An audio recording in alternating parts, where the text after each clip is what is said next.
Good afternoon दोस्तों। जब आपको प्राइस एक्शन सिखाई जाती है तो आपको बहुत एक ईजी वे में समझाया जाता है कि भाई एक पैटर्न बन गया, ये पैटर्न बन गया है और अब ये पैटर्न के बाद आप ब्रेकआउट होगा तो आप मार्केट में एंट्री ले लोगे। लेकिन ये जो पैटर्न दिखता है वो बहुत देर में दिखता है। वो कैसे दिखता है? क्योंकि मैं दोनों चीज़ को, स्टॉप लॉस सेटिंग और दोनों को मिला के आपको समझाता हूँ। थोड़ा ईजी रखेंगे इसको। मार्केट डाउन ट्रेंड में चल रहा है, इसमें कोई दो राय नहीं है। फिर मार्केट में क्या होता है, एक डाउन ट्रेंड चलता है तो ये एक कंटिन्यूएशन पैटर्न है, इसमें सारे लोग आएंगे। ठीक है, अब स्टॉप लॉस सेंटर क्या करेगा? डायरेक्ट ब्रेकडाउन है, नीचे स्टॉप लॉस नहीं है, वो रुक सकता है। ठीक है, फायदा क्या है स्टॉप लॉस सेंटर घूमने का? ठीक है, उसके बाद क्या होता है, मार्केट ऊपर जाएगा लेकिन अभी भी जो एक प्राइस एक्शन ट्रेडर है वो यहाँ पे क्या क्या उम्मीद करेगा, मार्केट इस तरह से फॉल करेगा। लेकिन ऐसा होता नहीं, ये एक्सपेक्टेशन भी जाती है। उसके बाद लेकिन एक स्टॉप लॉस सेंटर अब भी क्या सोचेगा कि यहाँ से प्राइस इधर आ रहा है तो इसके स्टॉप लॉस से मार्केट ले गया।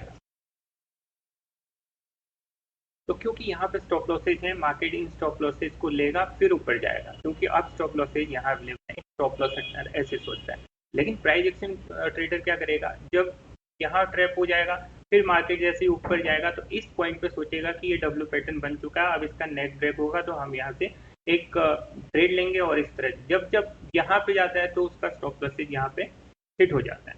ठीक है, यहाँ पे स्टॉप लॉस या फिर क्योंकि आप देखते हो इतनी स्लो मूवमेंट होगी तो ऑप्शन बाइंग में तो कुछ फायदा नहीं होगा जब तक ये यहाँ पहुंचेगा। ठीक है, उसके बाद एक रिटेलर क्या सोचता है, चलो अब कंटिन्यूएशन होगा, एक ट्रेंड लाइन खींचता है तो मार्केट क्या होता है, ये चला जाता है। फिर उसके बाद अब धीरे धीरे उसके बाद एक पैटर्न बनना शुरू होता है उनके दिमाग में कि हाँ चलो ऊपर जो है मार्केट अब इस लेवल का एक सपोर्ट ले रहा है और इसका ब्रेकआउट हो जाएगा। ठीक है, सेकंड इसकी बारी यही आती है। अब वो जैसे ही यहाँ ब्रेकआउट होता है, यहाँ स्टॉप लॉस लगाता है, मार्केट यहाँ तक आता है और इनको ले जाता है।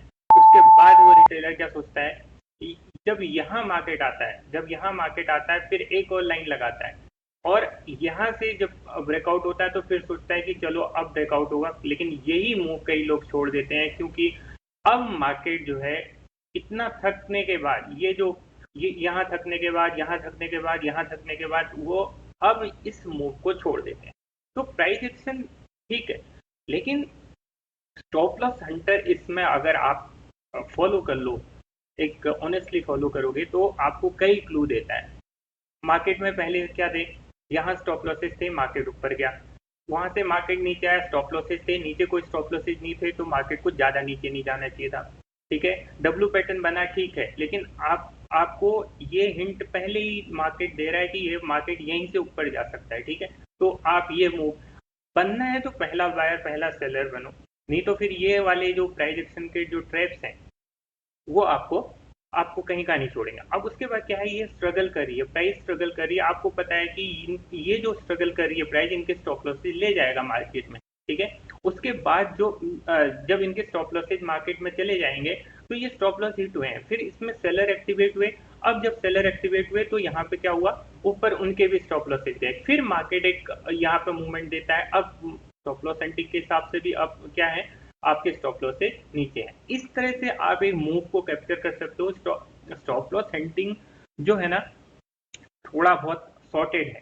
ठीक है, क्योंकि वो लॉजिक बेस्ड है। अब यहाँ पे अब जाके ये जो पैटर्न है अब जाके आपको कंप्लीट दिख रहा है और इसी में आपको यूट्यूब पर बताएंगे कि बहुत अच्छा पैटर्न बना था, मैंने बताया था और मार्केट इस तरह से गिरता गया। ठीक है, तो आपको थोड़ा अपनी ट्रेडिंग सॉर्टेड करनी है। Thank you.